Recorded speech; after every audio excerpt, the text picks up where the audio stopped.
আসসালামু আলাইকুম। আমাদের মধ্যে এমন অনেক মুসাল্লি আছেন যারা মসজিদে দেরি করে আসার কারণে পিছনের দিকে নামাজে দাঁড়াতে হয়। অনেক সময় সে মাসবুকও হয়। অনেক ক্ষেত্রে কাতার মসজিদের প্রবেশের দরজা পর্যন্ত পৌঁছে যায়।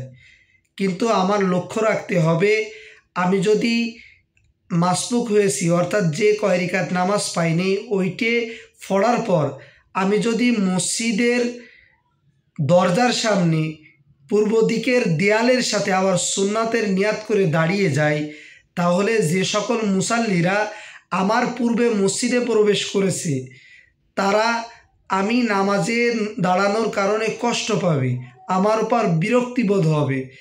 আর আমি নামাজ পড়তে এসে যদি সকল মুসাল্লির কষ্টের কারণ হই, বিরক্তির কারণ হই, অবশ্যই আমি সকলকে কষ্ট দেওয়ার জন্য গুনাহগার হব।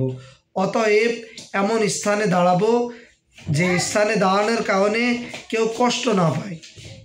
এই বিষয়ে আমরা সবাই সতর্ক থাকবো ইনশাআল্লাহ।